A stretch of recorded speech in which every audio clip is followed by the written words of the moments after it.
Hello. All right. So normally we describe it as an inflammatory condition with an autoimmune involvement that also involve extra articular manifestations. So by way of introduction, rheumatoid arthritis is the most common systemic inflammatory condition because it does not only affect your joint.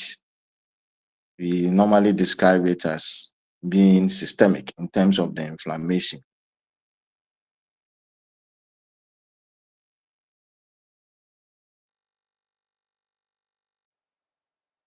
And typical of it when please excuse me.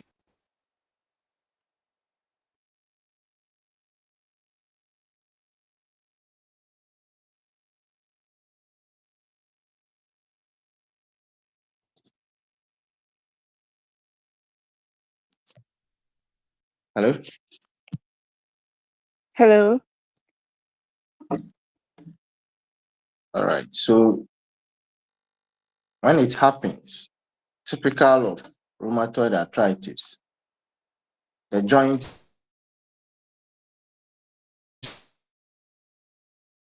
problems will manifest as a symmetrical joint issue. Inflammation of your left wrist. Normally, you will see that your right wrist is also having almost the same problem. So left wrist, right wrist, both inflamed at the same time. And this is described as a symmetrical nature of rheumatoid arthritis.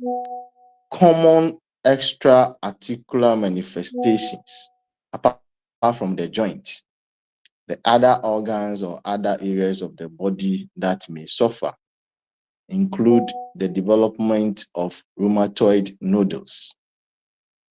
This is comparable to the one that happens in gout, the podogram. You see some outgrowths at the joint. In rheumatoid arthritis, you see some nodules at the joint. Blood vessels are also inflamed. Even the eye can also get inflammation. Normally, the episclera. This is a membrane in between the sclera and the conjunctiva. This can also get inflamed, described as episcleritis. You could even have neurologic dysfunction.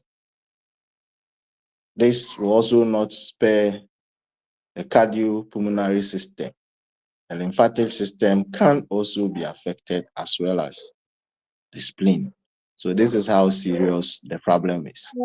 Unfortunately, if somebody suffers from rheumatoid arthritis, most of the distractions will occur early. So in the early stages of the conditions, that is where you get a lot of the distractions. Most other conditions, the distraction will normally occur as the condition progresses. But in rheumatoid arthritis, the moment it starts, maximum 3 months, then you get major distraction within that first 3 months. And therefore, it demands early detection and prompt management, preferably with drugs that can modify the natural cause of the disease. Most often, it's a chronic condition, but from time to time, individuals suffering from the condition will enjoy remission. So today you are having flare-ups, severe pain, you are in severe pain, you are having fever, you are unwell. Mostly that is how most people will feel. But along the line, all these problems will subside and you feel better. And you may feel better for some time. If you abort your medicine and you get any trigger factor, which normally is unknown, then you can get back into the flare-up state. So it's alternate. You get well today, tomorrow you are not feeling well. So if you are feeling well, you are not having any pain, nothing, then we say that you are in remission. In days that you suffer from the pain, you realize that you are unwell, you can't even bear it, then we say that you are in flare-up situations. That is the nature of rheumatoid arthritis. This condition normally affects about 1 to 2% of the world's population. It doesn't matter your race, your ethnicity, it doesn't matter. It can also occur at any age, whether you are young or you are old. But the elderly normally will suffer a lot from the condition as compared to their younger age groups. When it comes to sex, again, rheumatoid arthritis is more common in females, just as osteoarthritis, also common in females. Gouty arthritis, unfortunately, is common in males because of obvious reasons. What are some of the risk factors when it comes to rheumatoid arthritis? Some of them include genetics, genetic predisposition. For example, individuals who express the human leukocyte antigen, they are more at risk of suffering from rheumatoid arthritis than those who do not express the human leukocyte antigen. For example, these antigens are found on T cells. T cells are part of your immune system. So if your T cells do have these antigens on them, human leukocyte antigen, then you are about 3 to 5 times more likely to have rheumatoid arthritis as compared to somebody who doesn't have. But some individuals will not have this antigen and will still suffer. But all in all, those with these antigens are at an increased risk as compared to those who have these antigens. Now, what is then the pathophysiology? What is then the pathophysiology? In general, normally the trigger factors are unknown. As at now, nobody is able to identify whether it's coming from a drug, it's coming from certain food substances, or any chemical. And the person will have it, you will try and try and try, you may not be successful to identify the trigger factor. So in rheumatoid arthritis, the onset of the autoimmune response, that is the inflammation, is unknown. It is unknown. But the problem is that when the autoimmune reaction occurs, your immune system is unable to differentiate between foreign materials and one of its own. If you get, for example, an invasion of bacteria and you mount an inflammatory response, then phagocytes are expected to attack the foreign bacteria and destroy it. In that case, your immunity or your immune cells are able to attack only the foreign agent and leave the host cells. But in rheumatoid arthritis, that is not the case. The trigger factor won't be spared, and unfortunately, the structures within your joint would also be attacked and destroyed. So your body or your immunity is unable to differentiate between self and foreign agents. Typically, inflammatory responses will attack foreign substances. Now, this condition is characterized by infiltration of inflammatory cells into the joint. Once you get the trigger factor and you mount the response, remember the trigger factor is unknown. What is going to happen is that at the joint, remember we said you could also have extra articular problems. But under this topic, we are focusing on what happens at the joint. So within the joint, you have a lot of inflammatory cells that will target and move into the joint. Naturally, the synovial membrane doesn't contain cells proper. And normally areas that normally doesn't contain cells will not be supplied with blood vessels for oxygen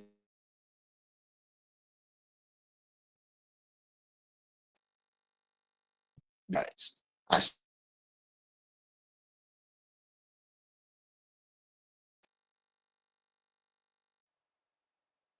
if there are proper cells there that are going to be supplied with nutrients. With the presence of the blood vessels supplying the synovial membrane, now the synovium is going to get ingredient, oxygen, and therefore it will be able to increase in size. It will grow, it will proliferate, and therefore it becomes hypertrophied. It will enlarge. And when this enlargement occurs, enlargement of the synovium, it is referred to as panus. So you get hypertrophied synovium, also called panus. So this is what is happening, infiltration of inflammatory cells as a result of an inflammation with an unknown trigger factor. One of the manifestations is that your synovial membrane is going to get supplied with blood vessels. So blood carrying the nutrient and oxygen is now going to supply your synovium. Then the synovium is going to proliferate and increase in size. That is hypertrophy. And this is technically called panus formation. Now, the synovium fibroblast, as I said, will proliferate. But you are going to have more and more increase in inflammatory cells within the cell, within the joint, as I said. What are these inflammatory cells? What are some of them? And what do they do apart from this proliferation of the synovium that we've mentioned, leading to the formation of panus? The inflammatory cells that actually goes into the joint, what are they and what do they do? So some of these inflammatory cells include T cells, B cells, macrophages, and even plasma cells. What they do is that they will release cytokines within the joint. When they get into the joint, they will release cytokines. Some of these cytokines include TNF alpha. This one you know already, tumor necrosis factor. Interleukins such as interleukin 1 and 6, and others such as granulocyte macrophage colony stimulating factor. So you have infiltration of inflammatory cells, examples including T cells, B cells, macrophages, and plasma. These cells will release cytokines such as TNF alpha, interleukins, and others.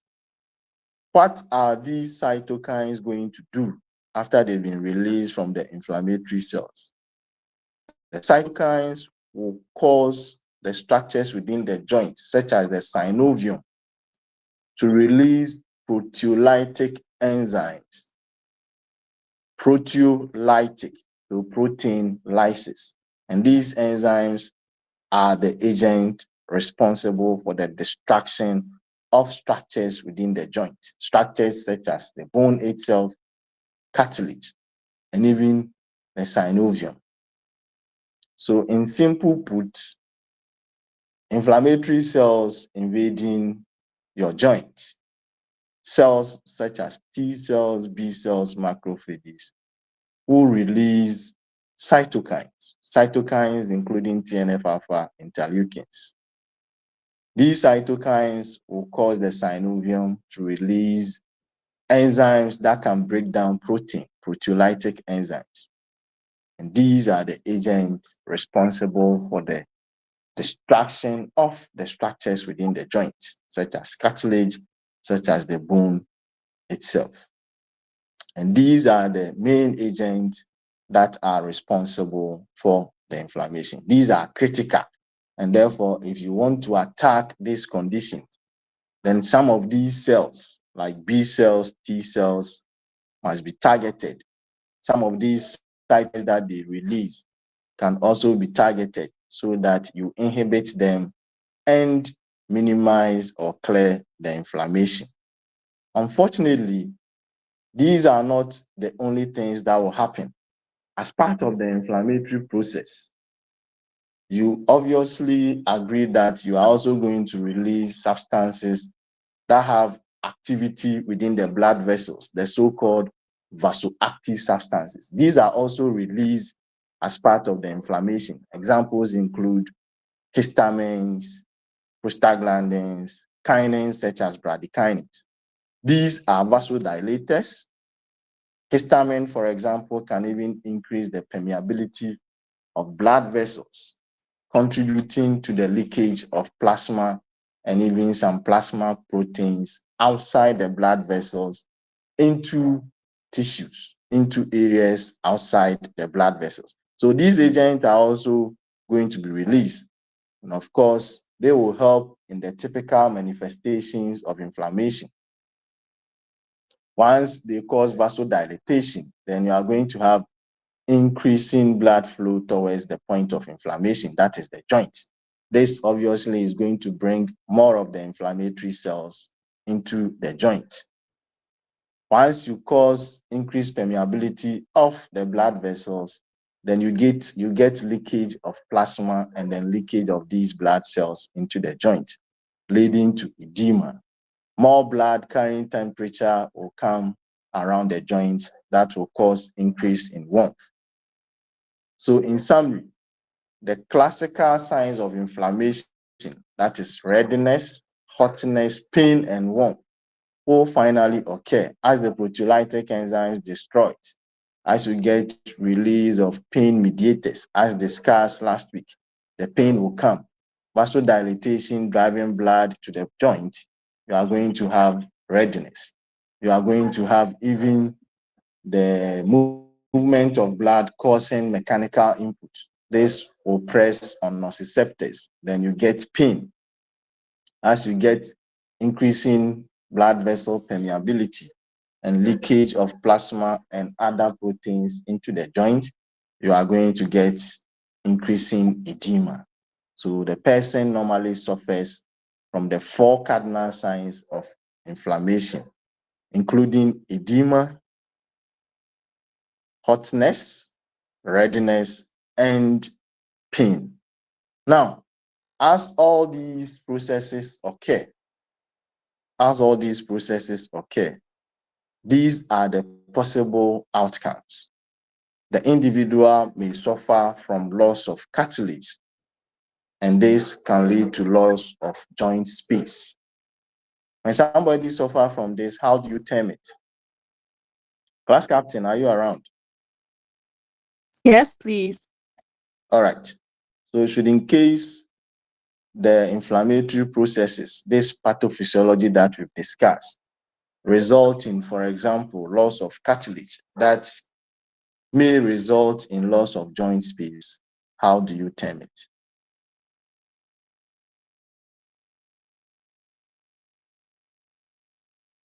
As captain, you can also pass it to another person in case you are forgotten.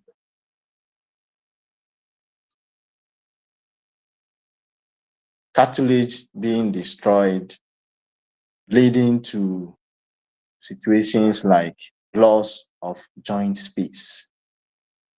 How do you term this? Hello? Hello, Samuel, please help us.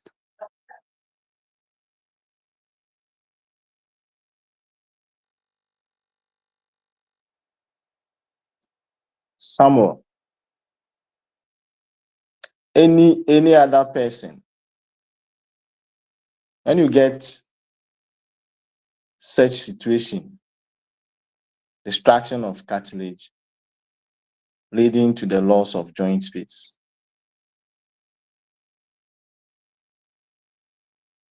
Oh, but we discussed this last week. So the joint space narrowing. Yes. If you lose your joint space, that is joint space narrowing, caused by issues like, for example, inflammation, causing destruction to joint structures like cartilage. How do you term this condition?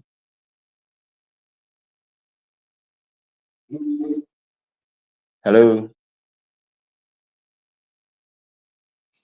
Hello. Yeah, I'm waiting. Because this is what we discussed last week. Doc, Yeah, hello. I'm thinking it's maybe osteoarthritis. It's not maybe, it is. It is. Because last week we established that some of the risk factors of osteoarthritis could be rheumatoid arthritis or gouty arthritis. And that is what we are repeating here. So once this inflammation leads to destruction of joint structures, resulting in narrowing of joint space, that is osteoarthritis. So one of the complications of rheumatoid arthritis is osteoarthritis. You've lost joint space. Thank you very much. Then, in some situations, very dangerous ones, you could even get fusion of bones. For example, in the vertebra. In the vertebra, if you get continuous distractions and you lose the joint spaces between the vertebra and they touch each other, they could even fuse. The two bones now joining each other can even fuse. This is very common within the vertebra. And normally when it happens, it is called ankylosing spondylitis. Ankylosis or ankylosing spondylitis. This is the fusion of the bones, normally within the vertebra, as a result of the distraction of the spaces between the two bones. And you see the vertebra is like a series of bones connected in line. Once they touch each other with time, they can grow and fuse together. And once they fuse, you are not going to get the flexibility anymore. You become stiff because they are supposed to have spaces so that you can manipulate them, bend down, bend right, bend left. And once that they fuse together as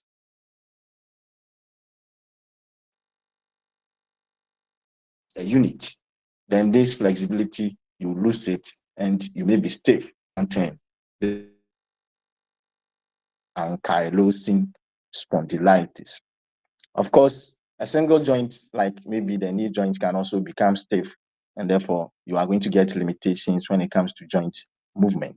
All of these are possibilities, and therefore it is very, very important looking at the extent of distraction that can occur. It is important that you manage rheumatoid arthritis quickly, because we just mentioned that the distractions normally occur in the early stages. So all these inflammatory processes, proteolytic release and distraction of joint structures, will normally happen within the first 3 months. And therefore, you delaying a patient and always giving painkillers without knowing the type of arthritis, whether it is gouty arthritis, whether it is rheumatoid arthritis, these two in particular. And then there are complications, osteoarthritis, and you always give painkillers. Remember that this one is an autoimmune condition. Painkillers alone can't control. It doesn't affect the natural cause of the disease. Moving from the onset to the distraction phase, painkillers, either glucocorticoids or NSAIDs, or paracetamol or aspirin, doesn't affect the natural cause. It doesn't modify the disease. It doesn't control the rate at which the distraction occurs. You are just relieving pain. And therefore, if you waste your time taking painkillers, by the time you realize 3 months' time, some of these deformities may happen, and therefore the only way out could be surgical intervention to fix it. So the take-home message is that if somebody presents with any signs of inflammation, and here we are talking about joint inflammation, it could be any of the arthritis, either rheumatoid or gouty, that may complicate to osteoarthritis, or osteoarthritis as a result of other risk factors other than gout or rheumatoid. And therefore, once you manage the thing for, let's say, a week or two, and the patient is not responding, remember, referral to is part of the services we offer at the pharmacy. Our services doesn't only include the ones that will bring cash. Referral to is a very important service that we offer. You have the knowledge to estimate the conditions that you can manage and the conditions that would need specialist intervention. So offer the services or offer this service to the client by referring the client to the appropriate hospital for expert management. Else, such deformities that are not reversible, except through surgical interventions, are going to happen. Any queries? Any queries? No, Any please. queries? All right. So by way of summary, you have a macrophage, for example, as part of the immune cells. Macrophages are examples of the cells that can present antigens to immune cells for destruction. The antigens, we said, we don't know where they come from. You may not be able to even identify them. So antigen presenting cells like macrophages will recognize the antigen and engulf it. It will then present the antigen to the cells of the immunity, for example, the T cells. These T cells are normally the agent that would possess the major histocompatibility complex, the HLA, human leukocyte antigen. So the antigen presenting cell will present the antigen, and this will attach itself to the HLA complex or spot of the T cells. This will lead to the activation of the T cells, and the T cells will proliferate and lead to the synthesis of more inflammatory cells, including lymphocytes and even additional T cells.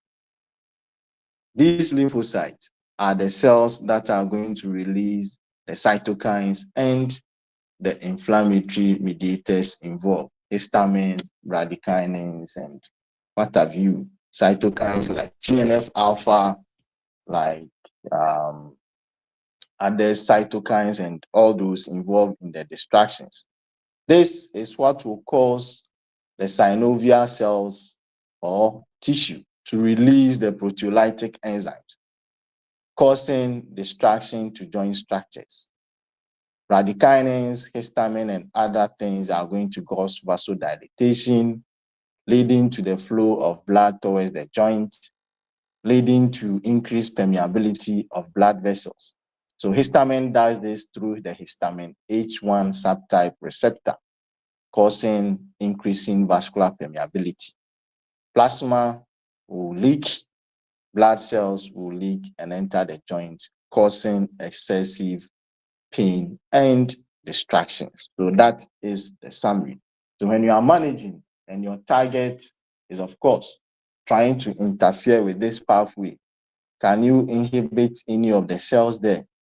Can you inhibit the production of histamines and what have you?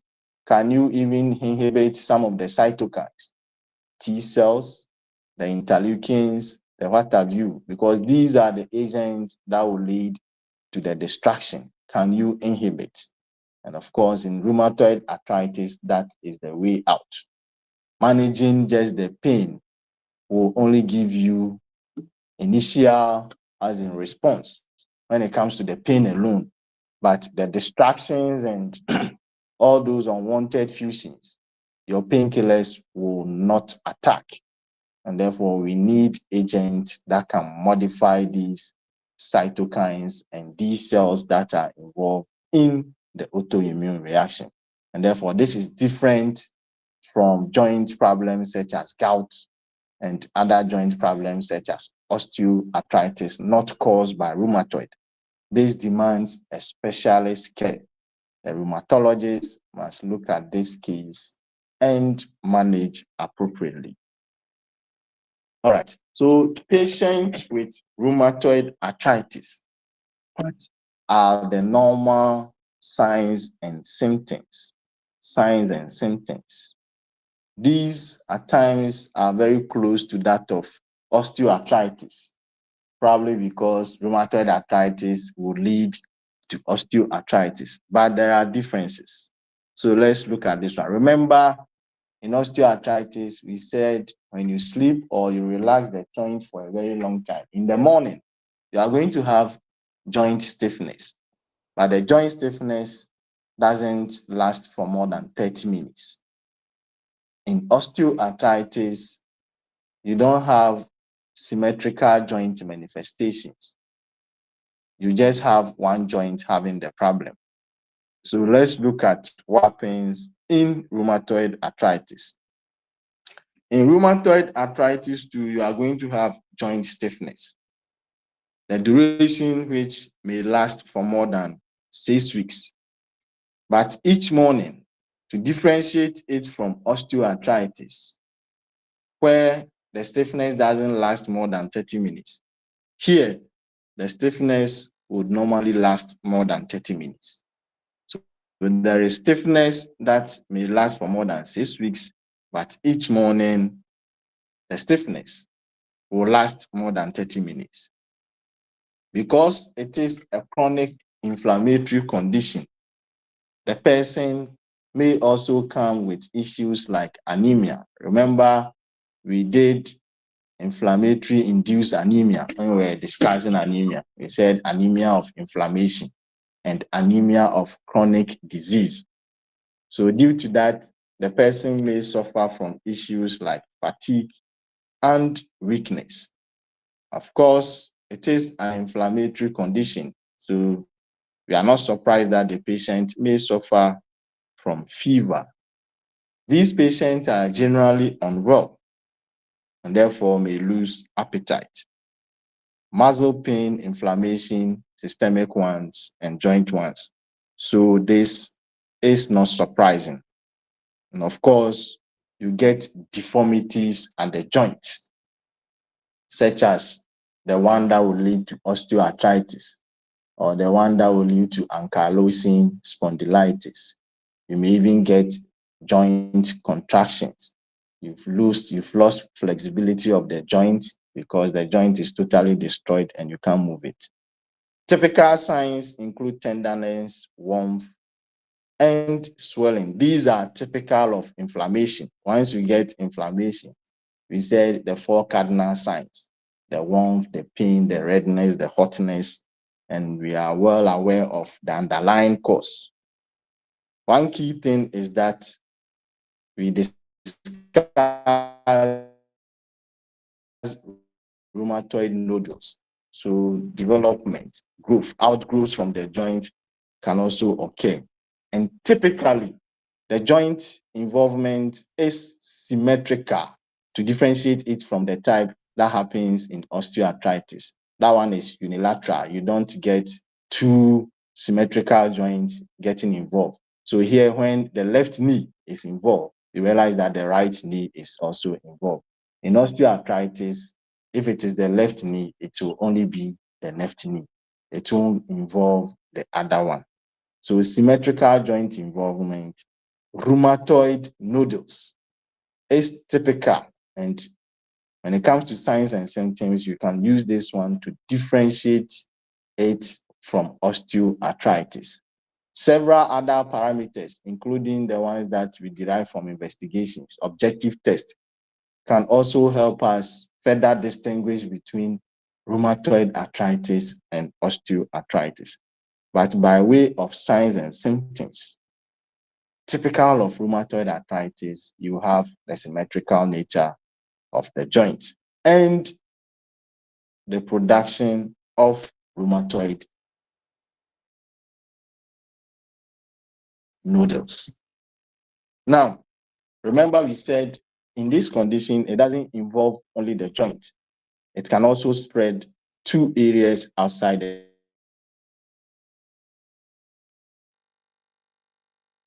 the joint. Any organ at all. You mentioned cardio, you mentioned pulmonary, you mentioned even the areas, the lymphatic system, and what have you. And this is indeed very common. Almost about 75% of individuals who will test positive for the so-called rheumatoid factor. So in rheumatoid arthritis, since it is an autoimmune reaction, as part of the labs, we are going to discuss that very soon.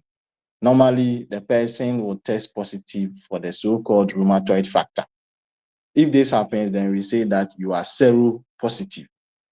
Individuals who normally would test positive for rheumatoid factor would normally have additional extra articular problems. They may even get buildup of abnormal proteins in other organs, and this is termed as amyloidosis.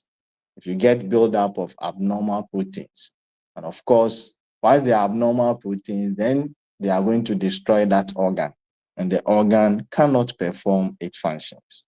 They could also have or suffer from numbness and tingling of areas like the hand. So normally this is due to the outgrowth that is pressing on a certain nerve or neuron. When this happens, we call it carpal tunnel syndrome. Normally this is very common and it happens around the wrist and the fingers. You realize that you are having tingling sensations, there is feeling of numbness. Of course, the outgrowths or the increasing blood flow there causing a lot of pressure is pressing on a certain neuron, and this is leading to the numbness and tingling sensation. Eye manifestations, episcleritis, that is inflammation of the episclera, could also be part of the extra articular manifestations. Some individuals, apart from having rheumatoid arthritis, concurrently or at the same time, can also suffer from spleen enlargement and neutropenia. If these three happens together, you are suffering from rheumatoid arthritis, we scan you, abdominal scan, then or during palpation, you realize that your spleen is enlarged.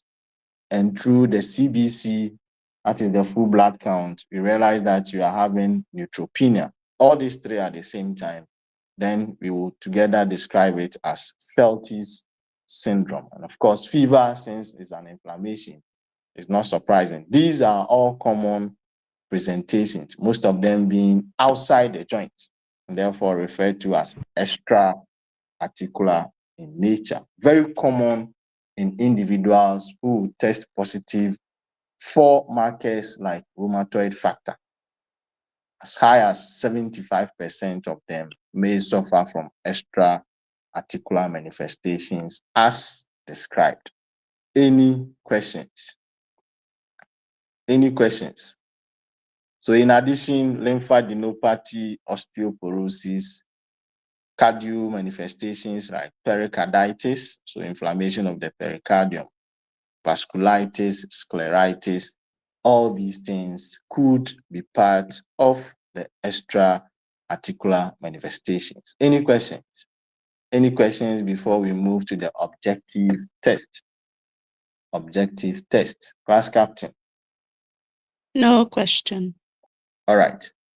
So now, obviously, these are subjective tests, though may give you the idea, to give you the clue that no, with this joint involvement and maybe one or two extra articular manifestations, you would strongly suspect rheumatoid arthritis, but it must be objectively diagnosed. So as part of the investigations, you may have to look out for histories. So the patient's family history, for example, because we said it involves genetics.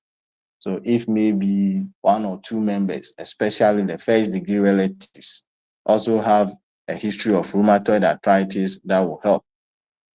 The clinical findings that you, the observer, will be able to gather. So history taking is very important. But what are the labs? What are the investigations that we will do to be able to confirm? In addition to the signs and symptoms, how do we confirm? So at the joint, for example, ultrasound sonography could be done to be able to identify the presence of the inflammation of the synovium. So to identify synovitis, you could do ultrasound sonography. We've been talking about joint distractions. And of course, x-rays could also be performed to try and then reveal the joint distractions. Then serology blood test, because we said this is an autoimmune condition. So we are talking about antibody antigen issues here. Are there any antibodies that relate or that serve as markers to rheumatoid arthritis? Yes. For example, rheumatoid factor. This is an antibody that is normally detectable in almost 60% to 70% of individuals with rheumatoid arthritis. So if you find antibodies like this one, then we describe the patient as being seropositive. Seropositive. So rheumatoid factor is important, but normally it could be found in just 60 to 70%, meaning that you can have about 30 to 40% of individuals with rheumatoid arthritis, but will be seronegative when it comes to rheumatoid arthritis. They may not express the rheumatoid factor. Meanwhile, they have rheumatoid arthritis. So we have to note that it's not everybody who presents with rheumatoid arthritis that will have seropositive test for rheumatoid factor. If the percentage is 100%, then we will conclude that everybody who gets rheumatoid arthritis will have rheumatoid factor test being positive. But that is not the case. So it means it has a sensitivity of 60 to 70%. So the sensitivity of rheumatoid factor in rheumatoid arthritis is 60 to 70%, meaning some individuals may not produce this antibody, though they may come with rheumatoid arthritis. A more sensitive and a quick one, a quick marker, a quick antibody that's normally expressed early. This is crucial because in this condition, we are saying that most of the distraction occurs in the early stages. So once the person presents with the signs and symptoms, then it is better you get a marker that could be detected during the early stages for confirmation. And of course, anticyclic citrullinated peptide antibodies can give us this advantage. Though they have a weaker sensitivity, also not up to 100%, 50 to 85%. The good thing about them is that this type of antibody, it has high specificity, 90 to 95%. So the moment you identify anticyclic citrullinated peptide antibodies, and it means that you will be 90 to 90%, 95% sure that it is rheumatoid arthritis. And another good thing is that it is expressed in the early stages.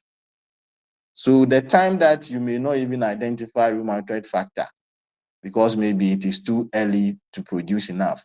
When it comes to anticyclic citrullinated peptide antibodies, it is expressed earlier. And therefore, even in the early stages of the condition, it can be detected. And once detected, you confirm the condition and manage accordingly. Of course, this is an inflammatory condition. So you would expect general inflammatory markers to increase. C-reactive protein and erythrocyte sedimentation rate both are expected to increase because we are dealing with an inflammatory condition. Again, due to the inflammation, the person may suffer from anemia. So number one, the condition is inflammatory in nature and it is chronic. So as we discussed, we said individuals that comes with chronic inflammatory state may come with anemia. And therefore, the patient may have normochromic normocytic anemia. But note, this is the one that normally occurs. Another person may have this condition, get the anemia, but it may not be the normochromic normocytic type. It could even be microcytic type. So yes, this is the most common one, but don't be strict or don't be rigid and say that, yes, literature is saying the patient is going to present with normochromic normocytic. So if you see microcytic anemia with hypochromic nature, then you are saying that you are doubting rheumatoid arthritis. No. All in all, the most common type of anemia that they will present would be normochromic normocytic, but certain individuals may present with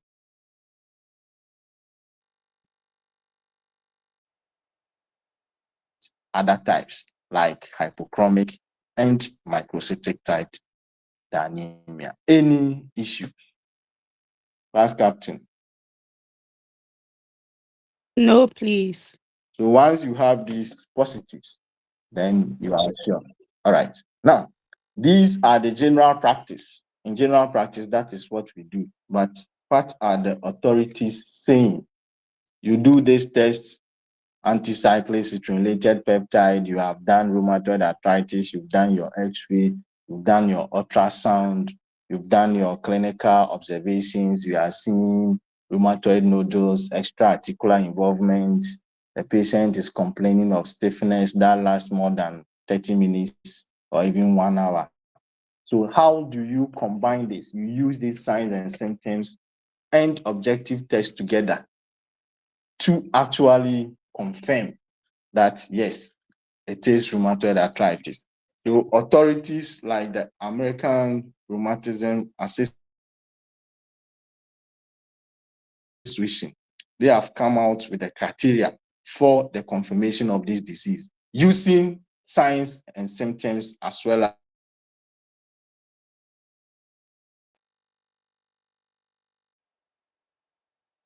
as 4 or more. Then it is a confirmation that the person is indeed having rheumatoid arthritis. So some of the things that they use include the morning stiffness. So for example, morning stiffness in and around the joint for at least 6 weeks, lasting more than at least 1 hour before maximum movement. So they've combined the duration of the stiffness within a day and the extent, that is the number of weeks, the total duration. So morning stiffness more than 1 hour and the stiffness lasting at least 6 weeks or more. That is one of the issues that can be used. Then if you get swelling of 3 or more joints for at least 6 weeks, then swelling of the wrist and other parts or other joints, symmetrical joint involvement, very, very important, for at least 6 weeks. Then if on X-ray, it is showing distractions that are typical of rheumatoid arthritis, so cartilage damage and whatever, joint erosions. Because remember, the proteolytic enzymes are going to destroy your cartilage and your bone. We mentioned that. So if the X-ray is pointing towards distraction typical of rheumatoid arthritis, then you have rheumatoid nodules, so the extra articular nodules.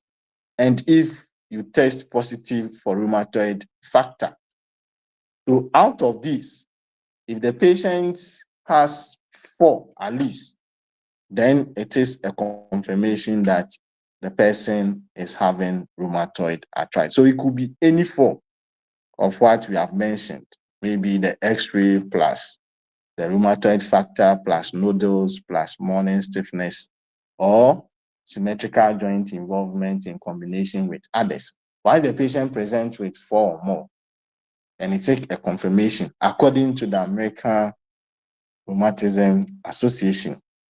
It is a confirmation of rheumatoid arthritis. Any queries? Any queries? Class captain. No, please.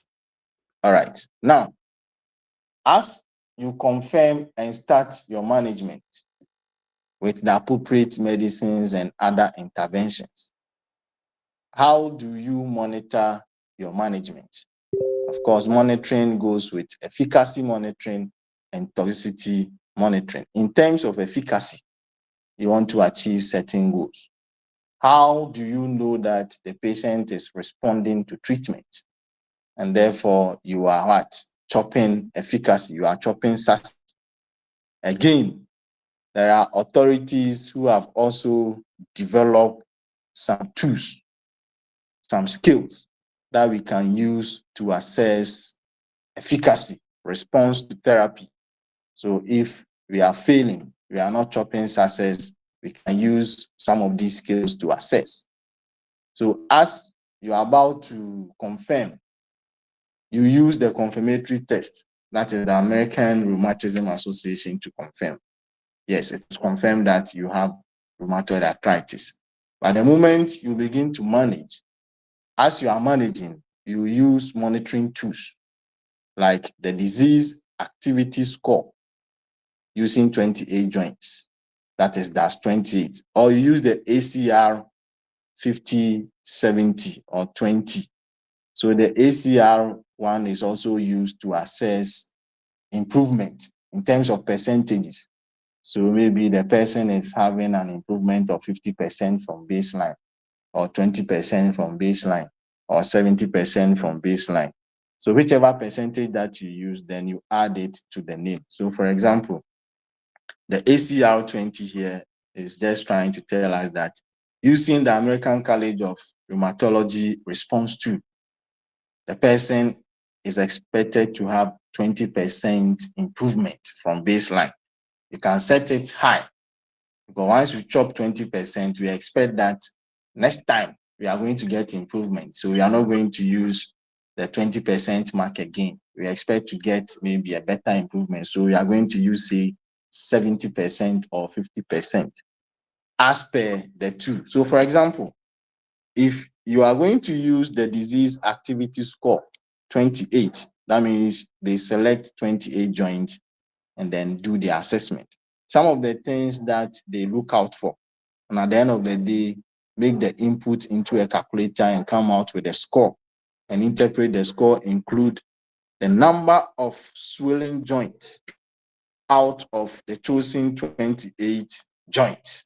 So out of the 28 joints that you choose, how many are inflamed? Then how many are also tender? So tender joints. Out of the 28 joints, you also pick that one. Then are you having the inflammatory markers high or low? So they use erythrocyte segmentation rate. Is it normal or high? Then the patient's own interpretation.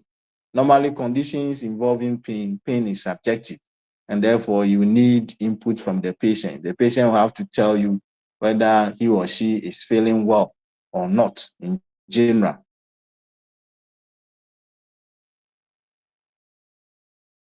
So the patient interpretation of well-being, 0 being at their best, and when it increases to 10, they are feeling worse. So you use this criteria and then you input all of them in a calculator. If you are using Medscape, you can even try it. You go to calculators, then you try. You find some of these questions there, then you punch. Then the calculator will do the calculation and give you the results. And this is how it is interpreted. If you get high values, and high values means if the disease activity score is more than 5.1, and we are saying that the disease activity is very high, which means the patient is not in a good condition in relation to rheumatoid arthritis. It is worse. You are not getting any better. As the score reduces and fall within 3.2 to 5.1, then it becomes moderate, then low. And when it is below 2.6, we say that we have achieved remission. During remission, it's almost like the patient is not having any problem with rheumatoid arthritis. And in managing rheumatoid arthritis, our target is to at least get to low disease activity. In a good day, we are expecting to be in a remission. So remission is the target, but if you can't get remission, at least you should get to low disease activity. And low disease activity is when the score is between 2.6 and 3.2. The ACR 20, 50, 70 is also similar. It uses similar questions, and then you also input into the calculator. And then based on the limit set, either 20%, 30%, or whatever, you get the score. And if it meets your set percentage, then you can interpret it as the patient is having 50% improvement from baseline or 70% improvement from baseline. If you are not getting any improvement in terms of percentage in relation to baseline, then it means you are not chopping success. The patient is not doing well on the current management, and therefore something must be done about the management, both pharmacological and non-pharmacological. It demands that you review and adjust your management. So this is used to monitor. You monitor for efficacy. Efficacy means, is the patient getting better? Is the patient responding to the so-called treatment that you say or you claim you are doing? These tools are used. Goals of therapy. So this obviously involves trying to abort the signs and symptoms, which includes So, pain. Very, very important. Yeah, hello? so please, this assessment that is being done, how often is it being done while the patient is being managed? Okay, so the assessment, you have to do baseline. So for example, if you are using this, for example, the ACR, then you have to do your baseline. Unfortunately, the main drugs that we use to manage rheumatoid arthritis, most of them on the average, it may take about 3 months before the activity gets to the peak. The so-called DMARDs, disease-modifying anti-rheumatoid drugs. It may take about 3 months. Others may take about 6 weeks. And therefore, depending on the type that you are using, later on we are going to look at time to peak effect of all those drugs. Then you do the test around that time to assess. So let's say if you are using methotrexate, they say that time to peak effect is about 6 weeks to 3 months. So you may decide to do the test maybe at 6 weeks, or you wait until 3 months, because we said that it is from 6 to 3 months. So maybe 6 months is not there yet, but 3 months time it may be there. So 3 months time for methotrexate, you have to do the test, because that is when you expect peak effect. So you monitor and test for response. If it's another drug that takes about 6 months that you are using, then you have to do the response test around that time. Are you okay? Hello? Yes, I'm okay. Thank Hello? you. All right. Yeah, okay. So goals of therapy, you would want to also prevent joint damage. And of course, if you are preventing joint damage, then you are improving functional ability.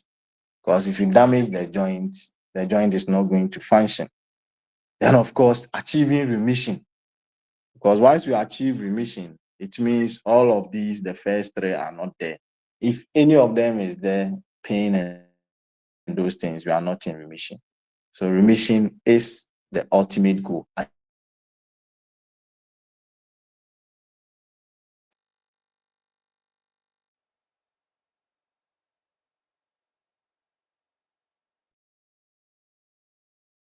Achieving it and maintaining it is the ultimate goal.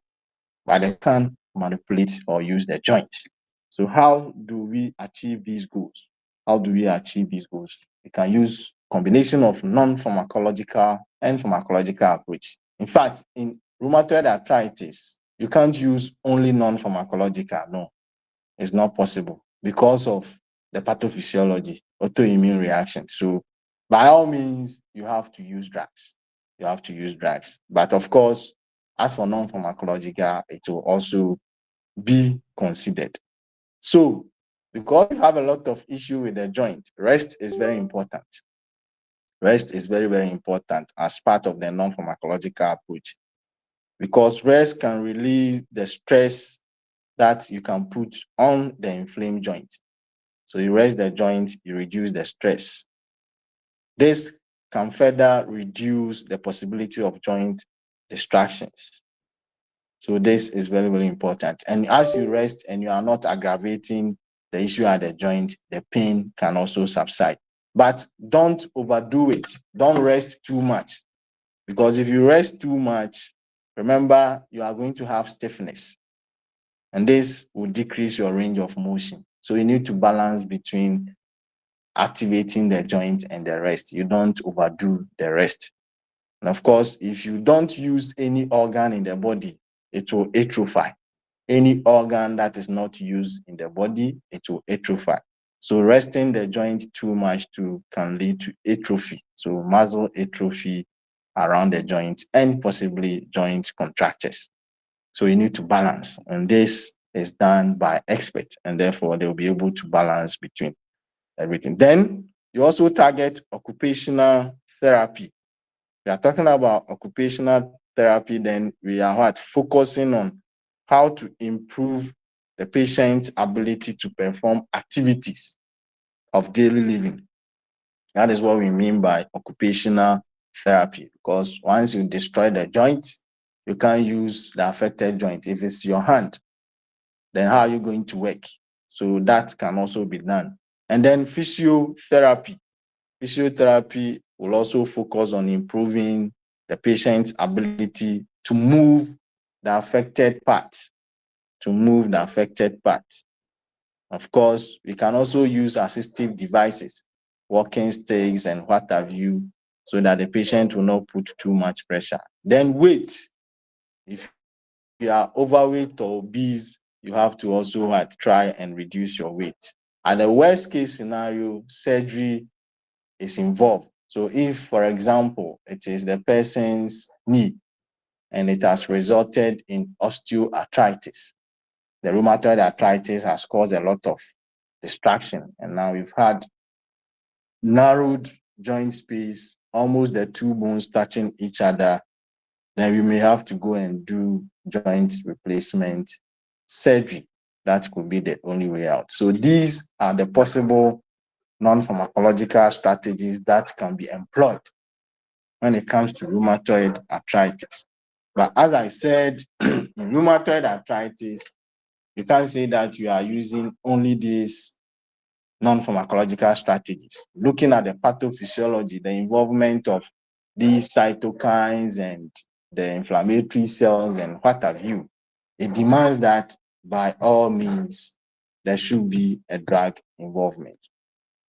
Drug classes that are used in managing rheumatoid arthritis include the following: NSAIDs, glucocorticoids. Class captain. Hello, Doc.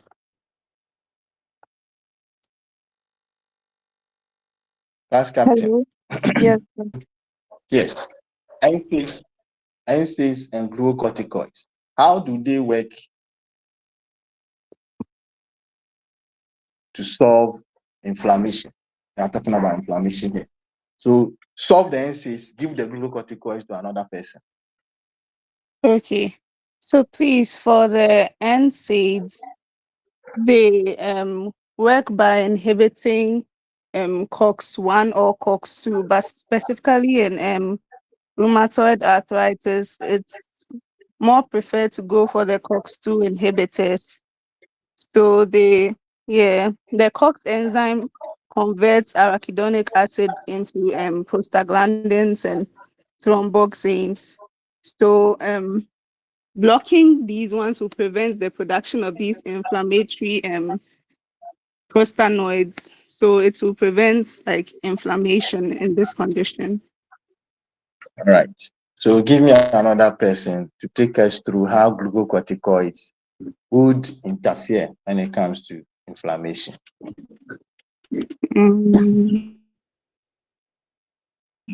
Frank, please help us. Frank, glucocorticoids. What is the mechanism of action? Were you taught by Prof. Didio or Dr. Newman? Yes, please. Dr. Newman. Dr. Newman, okay. So how do they work, glucocorticoids? to relieve inflammation? All right. So with the glucocorticoids, it's also similar to the NSAIDs, just that it inhibits a higher or an upper step in the synthesis of these prostaglandins and thromboxanes. So So what is this? What is yeah, this upper step? so that is the inhibition of the phospholipase A2. So these enzymes convert How does it get to that level? How does it inhibit the phospholipase A2? It stimulates the production of lipocortin, which in turn inhibits this phospholipase A2. Thank you very much. Thank you very much. So, as he said, that is the key proposed mechanism of glucocorticoids. There are other ones available, but this is the most common. So you see that glucocorticoids, steroids are fatty, and therefore within the cell, they can easily pass through the cell membrane and enter the cytoplasm. This is very good because they utilize receptors. Glucocorticoids, they work by utilizing receptors, and their receptors are cytoplasmic. The receptors are not membranous. And therefore, if they were to be water soluble, then it would be very difficult for them to find their receptors within the cytoplasm. But since they are fatty, they are able to pass through the cell membrane and locate their receptors, which are cytoplasmic. You must be reminded that we have different types of receptors. We have some that are membranous, some that are cytoplasmic, even some that are nuclear. So we have nuclear receptors, cytoplasmic receptors, and membrane receptors. For glucocorticoids, these are found within the cytoplasm. They are fatty, so they can enter the cell through the membrane and attach themselves to their cytoplasmic receptors. With this, they activate the receptors, and the receptors will enter the nucleus. Once they enter the nucleus, then they will affect protein synthesis. How do they do it? They can now interfere with messenger RNA synthesis, because messenger RNAs are normally the templates on which proteins are synthesized. So they interfere or change the way messenger RNAs are produced within the nucleus.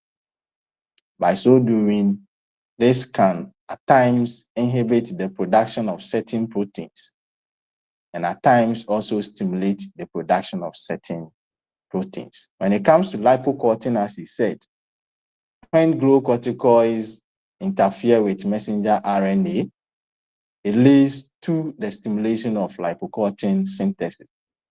Other proteins like T cells and whatever, unfortunately, the interference with the messenger RNA will inhibit their synthesis. But with lipocortin, it stimulates the synthesis of lipocortin. Unfortunately, for phospholipase A2, lipocortin will inhibit it. The moment you inhibit phospholipase A2, you are not producing arachidonic acid from phospholipid of the membrane. Once you don't produce arachidonic acid, you are not going to get its conversion by the COX enzyme to the prostanoids that my good lady mentioned. So this is the way that glucocorticoids interfere. Now, these two that we've mentioned, NSAIDs and glucocorticoids, I'm not going to ask you about their side effects and those things. You already know. The sad thing is that when it comes to rheumatoid arthritis, these two agents are not able to interfere with the cells, key cells, and key cytokines that are involved. They are not able to stop them. And therefore, in rheumatoid arthritis, these agents are not part of the agents that can help us control the condition, but they can only help us manage presenting signs and symptoms. And therefore, That is what I said. If you waste any patient's time, if somebody presents with rheumatoid arthritis and you don't know, and you only give painkillers like glucocorticoids or NSAIDs, the pain may reduce, but the natural cause of the disease will go unabated. And what is going to happen are the distractions. And therefore, these agents are not actually used as one of the agents used in managing the condition proper, but they are used as adjuncts. Adjuncts in what form? I just mentioned that agents like the DMARDs take time to peak. So before they peak, the patient may still be in pain. So before the peak time of these agents, you can use some of these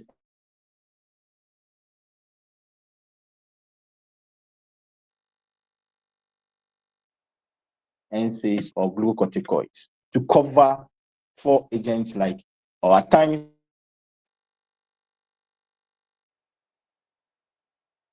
when somebody is on one DMARD and per the disease activity score, the person is not doing well, you may have to stop and switch to another DMARD, which when it comes in, it will also take time for that newly introduced DMARD to peak. So in between the time that you stop the current DMARD through initiation of the second one till the time that the second one peaks, you may have to use agents like glucocorticoids in between so that the patient will not get any flare-ups. This is practically termed as bridging therapy. You are bridging the gap in between the initiation of the second one till the time that the second one peaks. So you use glucocorticoids to bridge the therapy, stopping the first one, initiating the second one till the time the second one peaks. So the role of glucocorticoids and NSAIDs in rheumatoid arthritis includes bridging therapy, as I've explained, and covering for these agents until they peak in the initial stages where you start those agents. Any queries? Class captain, can you explain this to the class again? Okay. So please, Doc is saying that these drugs are not like used in treating the condition itself because, as he has already explained, it's an autoimmune condition. So they are used to manage the signs and symptoms, like in simple terms. So they are used as adjuncts to the disease-modifying anti-rheumatic drugs. And he also explained that these drugs take time to peak. So they can be used when, let's say, you want to switch from one DMARD to another DMARD. So this is termed as bridging therapy. Yes, in simple terms. That's it. All right, thank you very much. So now let's look at the drugs that can actually interfere with the natural cause of the disease.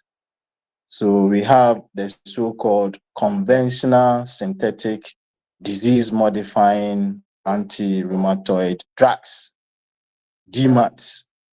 These are conventional. We have other DMARDs that are not conventional. They are biologic agents. So to differentiate between the two, we are using conventional synthetic for the normal DMARDs that we know.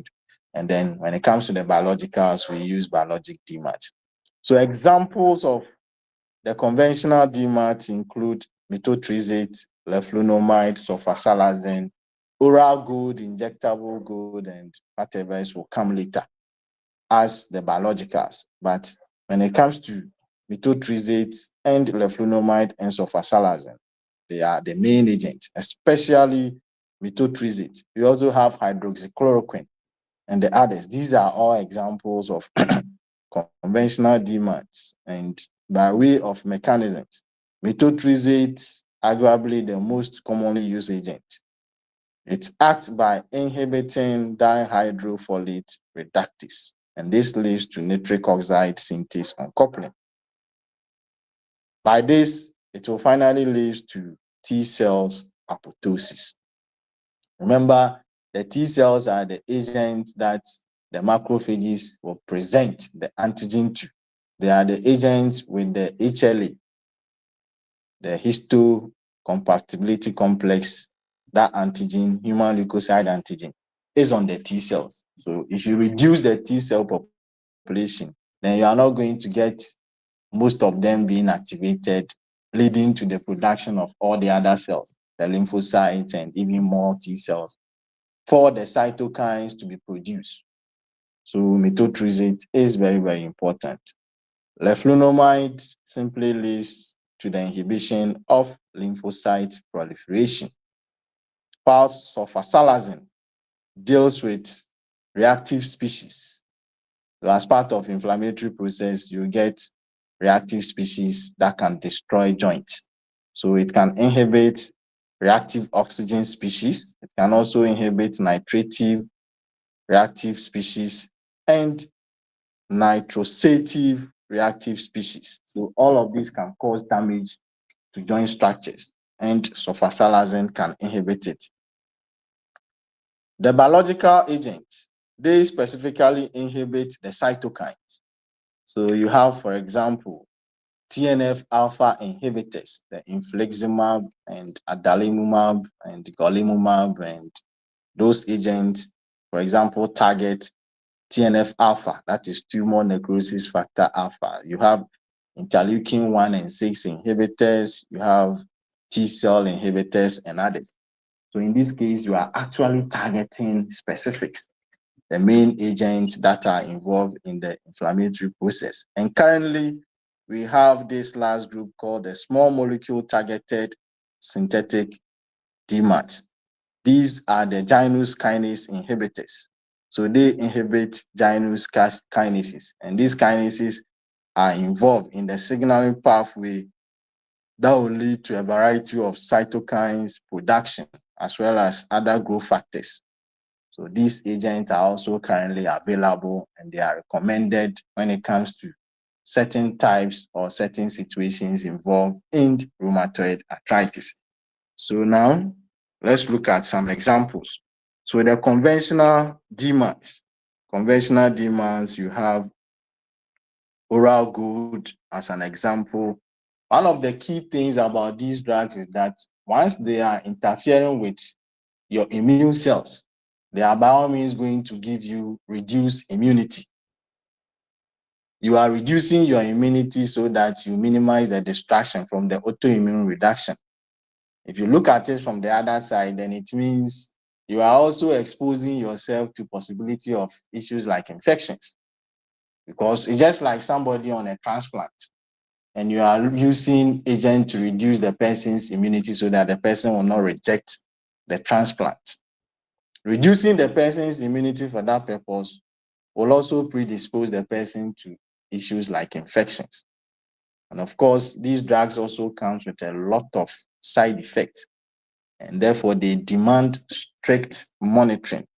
So you can count the number of labs, investigations that you have to do, the baselines and whatever.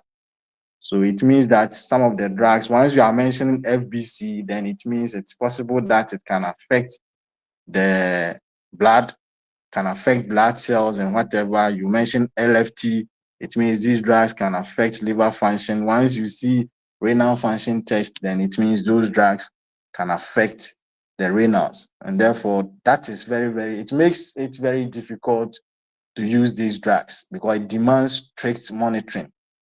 You'll have to know the type of agent you are using, its side effect profile, so that you will monitor accordingly. So it's not only about efficacy that you are going to look at. You do this lab investigations as well as physical investigations to also monitor for possible toxicity. A disadvantage is time to peak effect or to peak benefit. You give oral good, for example, it will have to take about 4 to 6 months before you enjoy benefits proper. You are giving azathioprine 6 weeks to 3 months. Meanwhile, the person is suffering. Let's look at the more simple ones. Hydroxychloroquine, yes. So hydroxychloroquine, you are going to have issues with your eye in particular.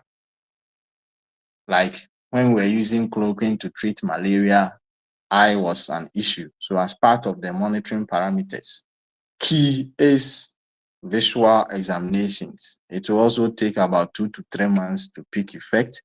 Let's locate methotrexate, because that is a very common agent that we use. An advantage for methotrexate is that comparatively, it will give you a lower time to benefit. So 6 weeks to 3 months. 6 weeks to 3 months, it's okay. And the dosaging is also flexible. You are going to take it just once a week. So adherence is okay, just once a week. Others, you are taking it daily. If you are taking leflunomide, it's a daily intake. Whilst methotrexate is once daily dosing, once a week dosing. So very, very flexible. And it also gives you a relatively quicker time to benefit. So it's very good. But as usual, it also comes with a lot of organ problems. So the hematopoietic system, so you'll be doing a lot of hematologies and liver function tests and what have you.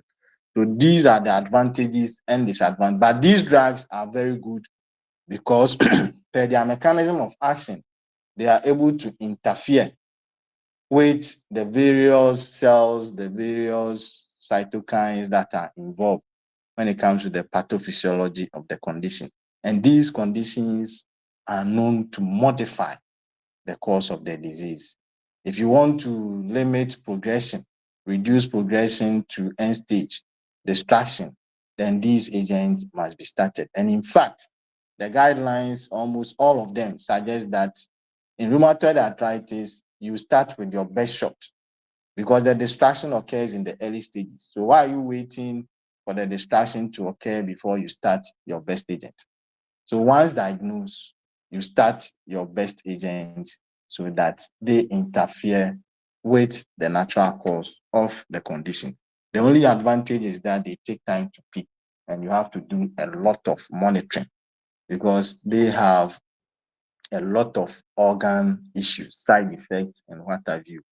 Methotrexate advantage once a week dosing as compared to the other. So all of these agents are all examples of DMARDs. You can see sulfasalazine here, the one that deals with oxygen reactive species and the nitrogen containing reactive species. It will take about 3 months before you enjoy the benefits.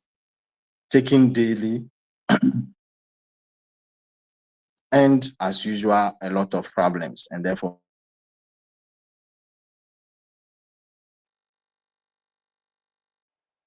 you are going to do a lot of monitoring. Biological agents, these things that are involved.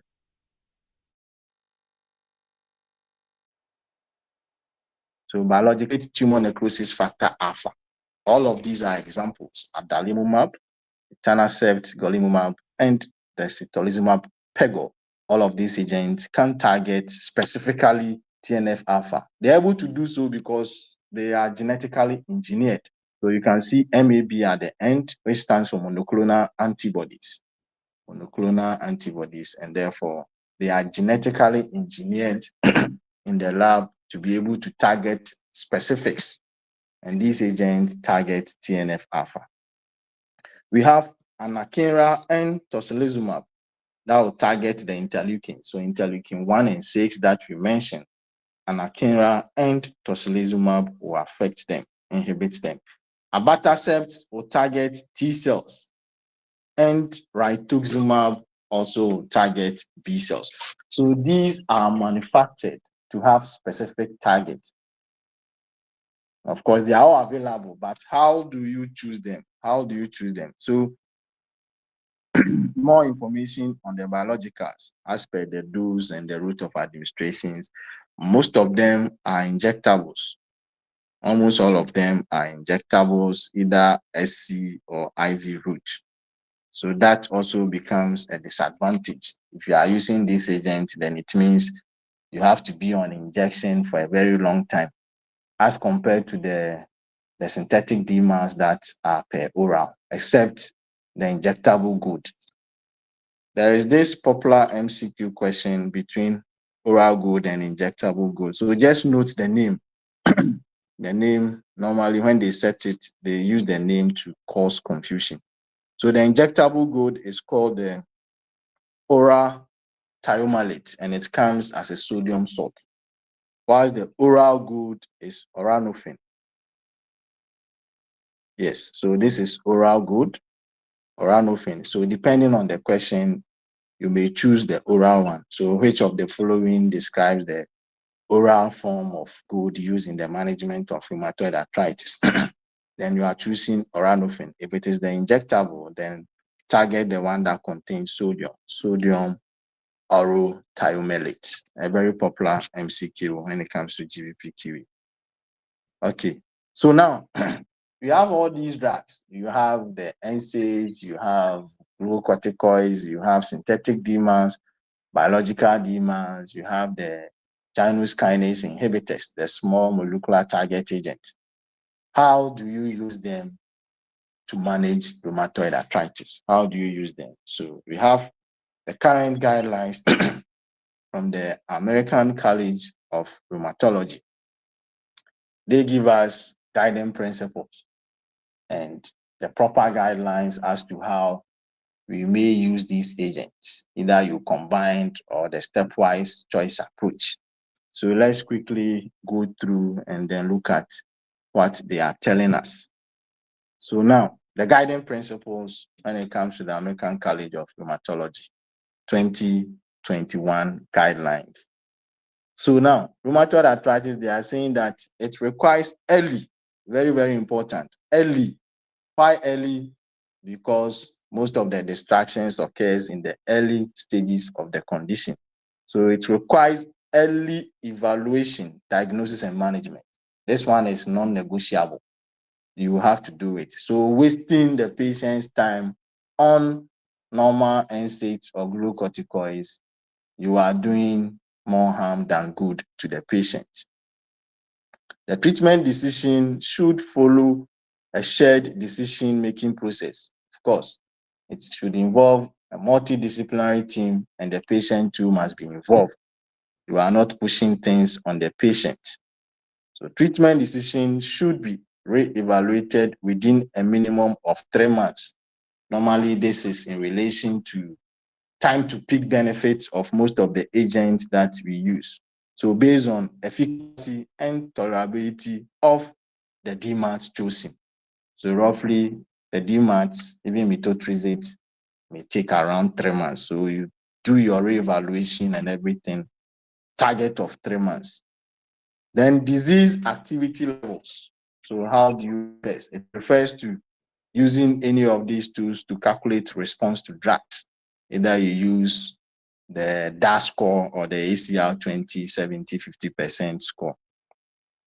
Now, per the recommendations that these guidelines are making, they assume that the person who is going to use or the person in whom you are applying these guidelines do not have contraindications to the options that they have chosen, which means that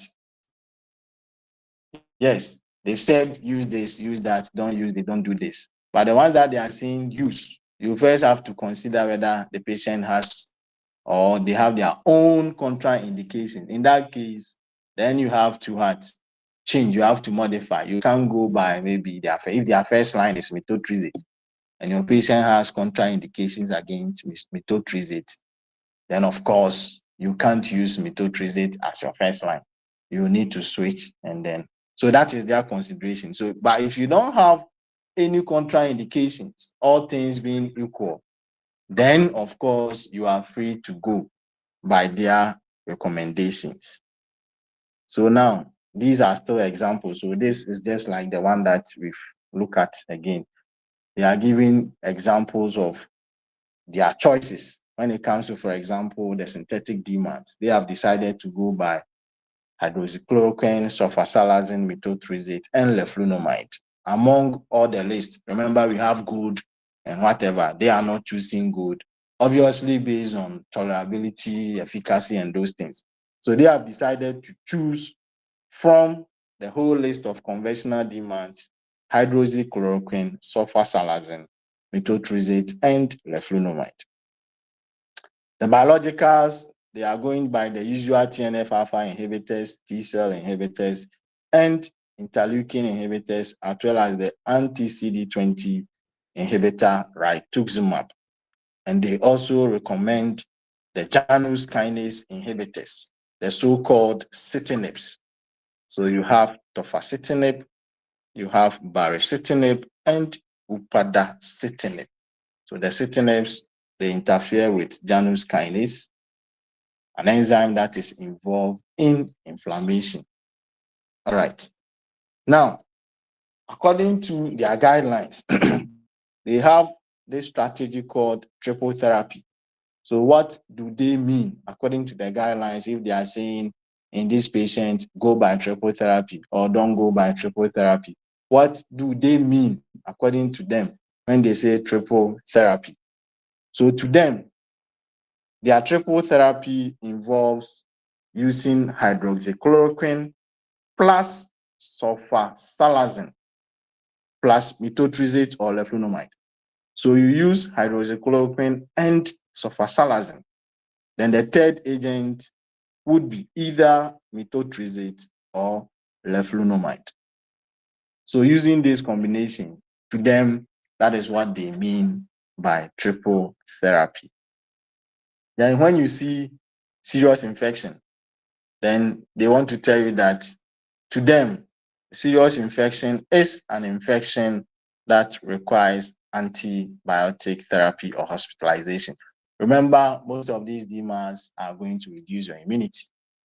So you'll be predisposed to infections if you don't take care. And therefore, when you get the infection, for them to acknowledge it as a serious one, then that infection requires intravenous antibiotic. For example, if it's a bacterial infection, or you may have to go to hospital. If any of this happens, then the infection is a serious one.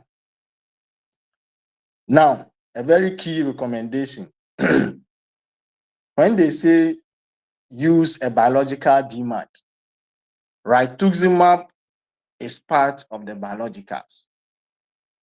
If you have to go back to the examples, you realize that rituximab was part of the biologicals. It is here.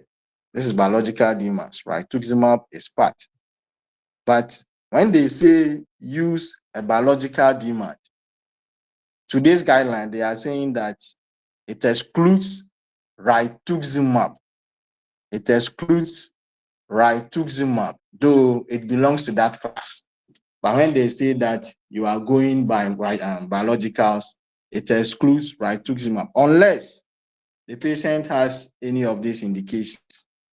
Unless the patient has inadequate response to TNF-alpha inhibitors, or the patient has a history of, hello? Doc, please, your line was breaking, so we could not hear anything you were saying. Oh, okay. So since when? What was the last thing you heard? About the serious infection. Okay, so a serious infection means that to them, when you are using these drugs, DMARDs, biologicals, or whatever, your immunity is reduced, and of course, you are prone to infections. So when you get an infection and it demands that you have to use an injectable antibiotic, for example, or you have to go to the hospital, then they describe that infection as serious infection. Now, I'm also saying that rituximab is an example of a biological DMARD. When we're talking about biological DMARD, so this is biological DMARD. Rituximab is down here. It is part of the biologicals. But according to the ACR 2021, when they say that, at this level, introduce a biological DMARD, then it actually excludes rituximab, though technically it's an example of a DMARD. But when they say use biological DMARD, it doesn't include rituximab. unless the patient has any of the following. Unless the patient has shown inadequate response to a TNF alpha inhibitor, or the patient has a history of lymphoproliferative disorder. So in these two scenarios, then when they say DMARD, then you can use rituximab. If the patient doesn't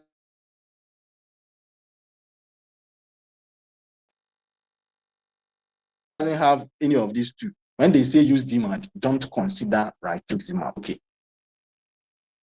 Hello.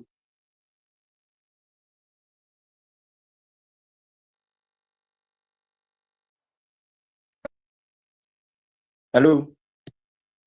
Hi, we can't hear you. Please, can you hear me? Okay. So are you okay? Yes, please, we are okay. The last statement. Yes, please, we are okay. All right. Okay, so let's try and then understand the guiding principles behind the guideline before we tackle the guidelines proper. So these are all the things that we need to understand before we hit on the guidelines proper. So what do they also mean by treat to target? Maybe during the guideline, they say that use the treat to target approach. But what do they mean by that? Use treat to target approach. So the treat to target approach refers to either you are doing frequent monitoring of the disease using the disease monitoring tools. So you do systematic approach involving monitoring of the condition, how the patient is responding to treatment. So maybe 3 months you do, 3 months you do, then you have your target as maybe remission. So if you are using the disease activity score, then below 2.6 score, that is what you are looking for. But you don't wait then 1 year time you do it. No, from time to time you do monitoring, and then when you hit your target, then you know. That's the modification of the treatment. Either you increase or you up titrate or you down titrate to be able to hit your target. So monitoring and at the same time modifying your treatment to be able to hit your target is what they mean by treat target. When you see dose reduction, then of course it means you lose or increasing the frequency. So if maybe it was KYD, you can change to BD. If you do that, it is part of dose reduction. Or actually reducing the dose itself.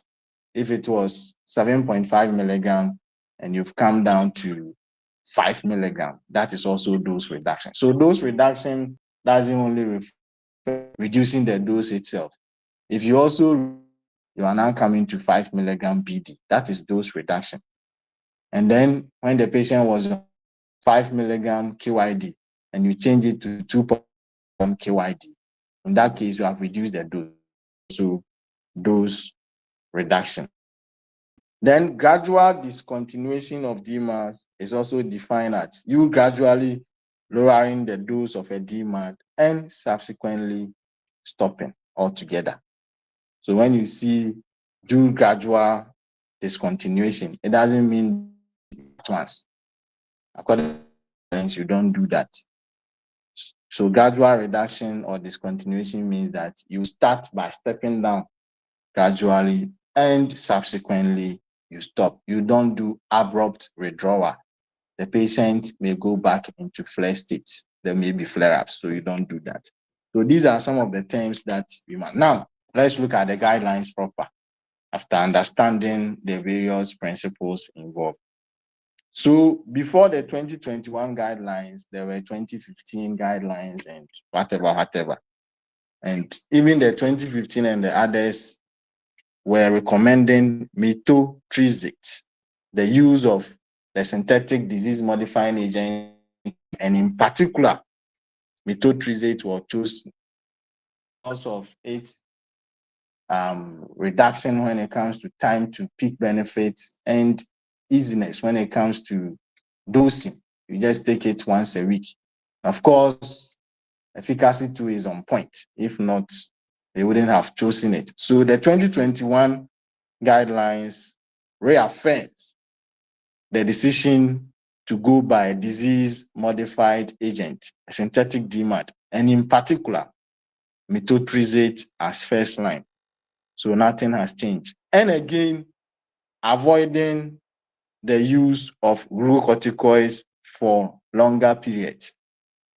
Remember the systemic side effects of glucocorticoids, plenty, ulcer to hyperglycemia and therefore diabetes, hypertension, striae, cataract, and of course, the reduction in immunity. So you are also at risk of increased infections. So do not overdo glucocorticoids. You are only using them for bridging therapy and to cover for these agents before they take effect. Now, the guidelines came out with a lot of recommendations, but it's not every recommendation that were considered as strong ones. So let's quickly focus on those that are considered as strong recommendations. Strong recommendations. Now, again, start with a DMARD and in particular methotrexate rather than the other DMARDs, unless there are contraindications to methotrexate. Once the condition is confirmed, you are going to start with methotrexate. They are also saying that you can take methotrexate alone. There is no need for you to start straight away with a DMARD combination therapy. You can take methotrexate alone rather than you opting for the biologicals or the Janus kinase inhibitors. So it still reaffirms the use of methotrexate. They are also saying that methotrexate alone is preferable to a combination of methotrexate or combining it with a biological or the Janus kinase inhibitors. These are all due to increased side effects because the moment these are all inflammatory inhibitors, they are reducing your immunity. And therefore, if you have a single agent that is so powerful and can do the job, why do you have to add others? Start with it, assess the outcome before maybe you decide to go on. So when it comes to somebody who presents with moderate to high disease activity, so from the 3.5 up to the 5.2 and above, still use methotrexate. It is still moderate to high, but methotrexate can do the trick. Don't be frightened that, oh, it is high disease activity, so you want to do combination therapy and what have you straight away. No, methotrexate alone is good enough to be able to do the trick, even if the presentation, the score is moderate to high. Now, what if a patient presents with a low disease activity? So for moderate to high disease activity, the way forward or the drug is methotrexate. You do it alone. It's better than you doing a combination DMARD. Don't do methotrexate plus biologicals or Janus kinase inhibitor. Still start with monotherapy of methotrexate. Then when you assess and it demands that maybe you do adjustment or you do additions, then you consider. But if a patient presents with a low disease activity, what will you do? They are saying that once the patient comes with low disease activity, then with that one, use hydroxychloroquine as your first choice. So use hydroxychloroquine for low disease activity. For moderate to high disease activity, use methotrexate. For low disease activity, use hydroxychloroquine. Why? Because when it comes to tolerability and side effect profile, hydroxychloroquine has an advantage over even methotrexate. The person is presenting with low disease activity, choose hydroxychloroquine, which has a better tolerability and favorable side effect profile. So note, before you choose your DMAT, DMATs are first line, but you need to know whether the patient is presenting with moderate to high disease activity or low disease activity. Moderate to high disease activity, methotrexate, first line. Don't rush in doing combination therapy because of the moderate or high disease nature. Still do monotherapy of methotrexate. Then you assess. You assess by using the treat to target strategy. If you assess and maybe the response is not good, then you may decide your add-on. But initially, that is how you should go. If a patient presents with low disease activity, you are choosing hydroxychloroquine. It may not be as effective as methotrexate, but it is low disease activity. Hydroxychloroquine is tolerable with a better side effect profile compared to methotrexate. So if you are having low disease activity, do hydroxychloroquine. Class captain. Class captain. No, doc. Any issues so far? No, please. All right. Now, for a newly diagnosed patient, when it comes to recommendations on glucocorticoids, you are by all means going to take agents like NSAIDs and glucocorticoids, because even if you start your DMAT, we are saying that unfortunately they will take some time before we enjoy their benefit. So you are going to take agents like glucocorticoids to cover, but please do not take them for more than 3 months. Lucky for us, agents like methotrexate and hydroxychloroquine, by 3 months' time, then their peak benefit is what? Around, is available. And therefore, don't still use the glucocorticoids whilst the patient has reached 3 months. We expect that the demands will take over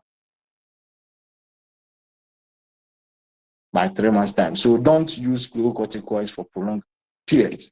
Don't use them because of obvious reasons. However, the guidelines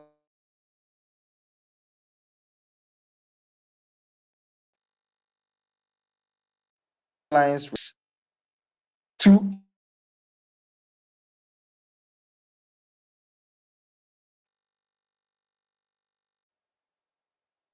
alleviate pain and inflammation before DMARDs they peak. So you are using glucocorticoids for this purpose. You want to control pain and inflammation before the DMARDs peak. By 3 months' time, your recommended agents, methotrexate for moderate to high disease activity,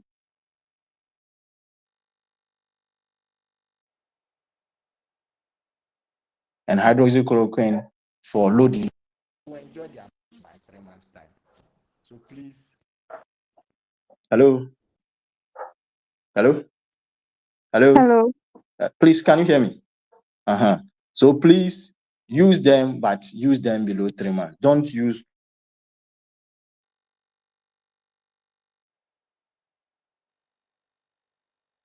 glucocorticoids for more than 3 months.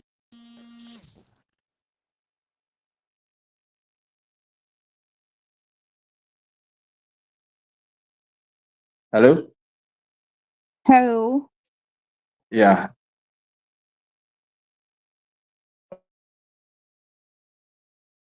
Okay. So now, the treat to target, we just discussed.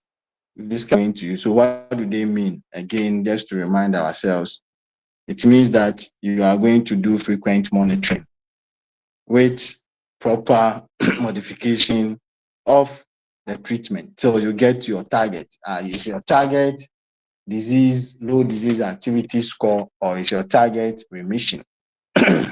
You do treat to target, and then you get. So now, what goes into treat to target?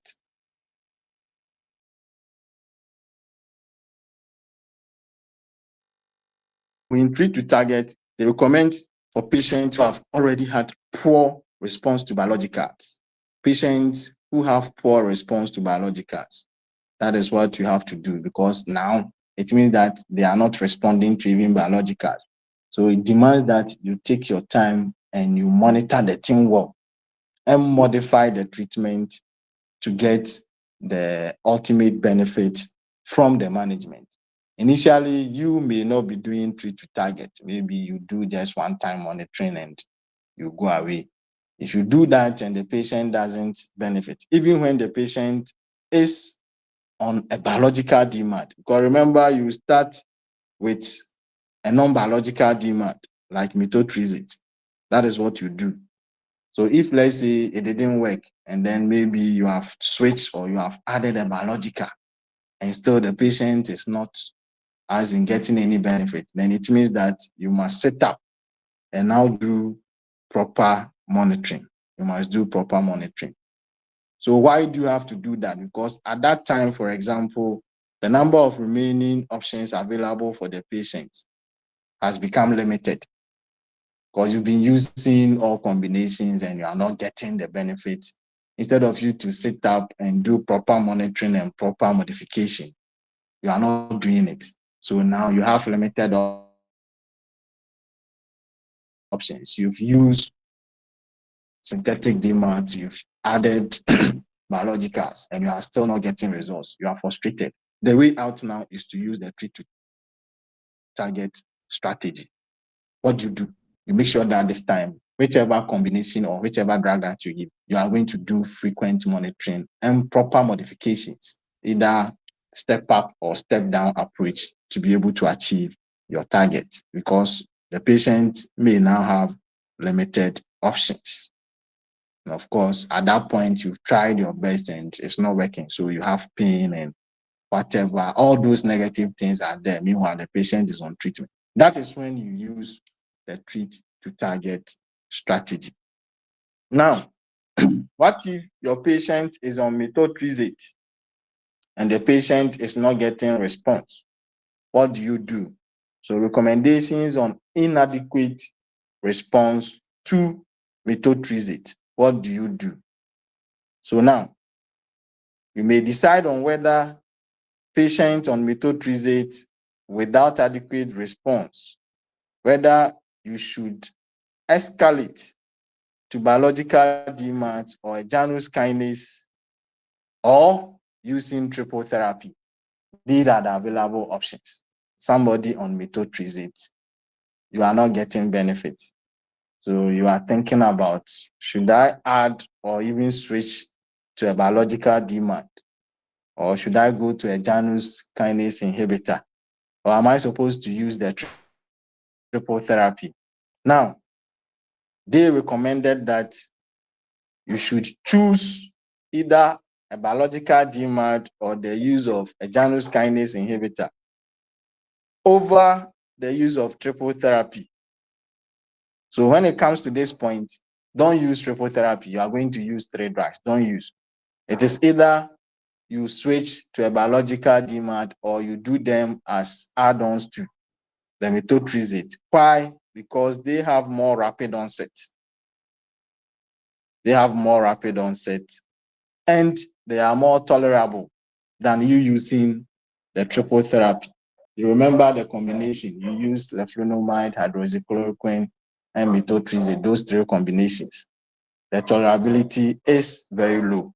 And therefore, when somebody feels on methotrexate, it's either you switch to a biological DMARD or a Janus kinase inhibitor, or you use them in addition to methotrexate, rather than you switching to a triple therapy. The tolerability is very poor. Now, to be able to appreciate the 2021 guidelines, we have to look at what was done in the 2015 guideline so that we know the new way of doing things. Because most of the books, the literature are still using the 2015 guidelines. So what is new? What was done? And then from 2021 up to date, what are we doing? So now, 3 key inputs.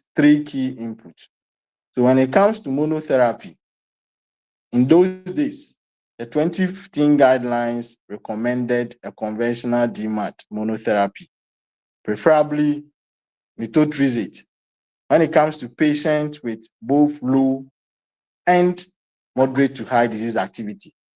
So in 2015 guidelines, it did not matter. Once you are diagnosed, the score or your activity did not matter. Once you are diagnosed, straight away, methotrexate first line. But as we've just discussed, in the current guidelines, which is 2021, the disease activity dictates which agent we should use. In that, if you have moderate to high, you are using methotrexate. If you have low disease activity, you are using hydroxychloroquine. So that is one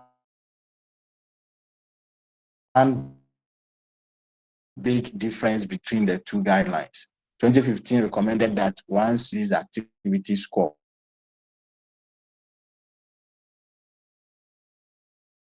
methotrexate.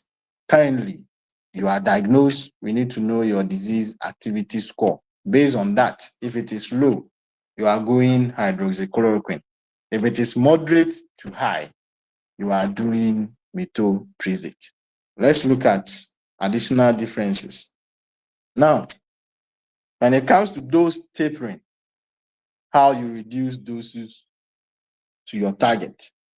The 2015 guidelines recommended DMARD tapering for patients who are only in remission. So if you are around low disease activity or moderate, no disease tapering for you. We can only consider tapering of DMARD once you've hit low disease activity, that is disease activity score of below 2.6. Until you achieve below 2.6, no tapering for you. That was the 2015 guidelines recommendations. Currently, the 2021 guidelines recommend that tapering can be started if the person is in low disease activity, of course, or in remission. So the current guidelines recommend that you can start your tapering from low disease activity, whilst the former one, the 2015, stated that no, the patient will have to hit remission before you do tapering. Now, when you are doing tapering, they recommended that there should be careful tapering. You have to be careful. And the moment the patient gets any flare-up, quickly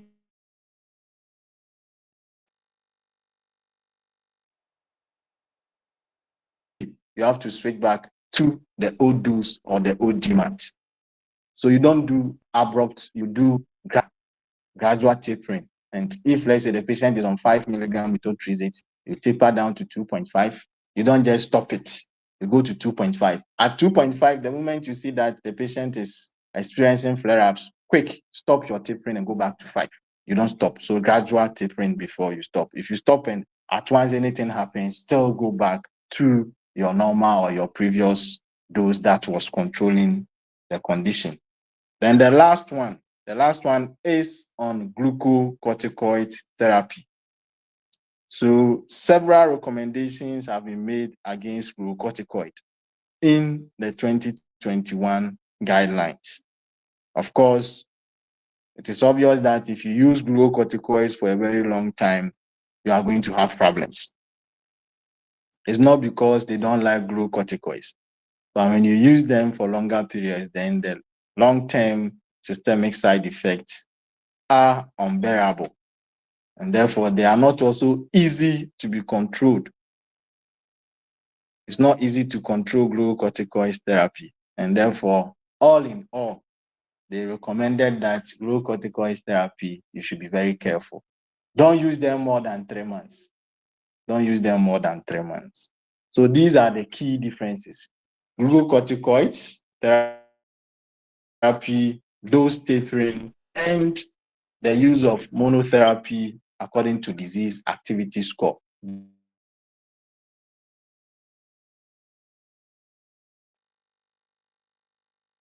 These are the 3 key differences between the 2015 and in case you have maybe the 2015 and you want to use it currently, you have to look at these three differences. Apart from these three differences, all the other recommendations are almost the same.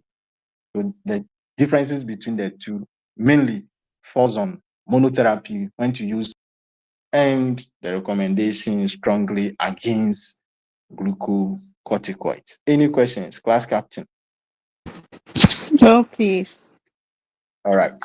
So then, thank you very much. Next week, we will meet and look at my last topic on, it's not actually a rheumatoid condition, but it also affects bones.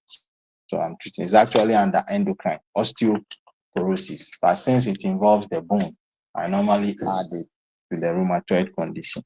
So any questions from the class? If not, then we end the class for today. Next week, we meet same time and start osteoporosis. Any questions? Class captain, do you have any announcement? No, please. All right, then thank you very much. I'll send you the slides very soon. All right, catch you Yes. same time next week. Yes, please.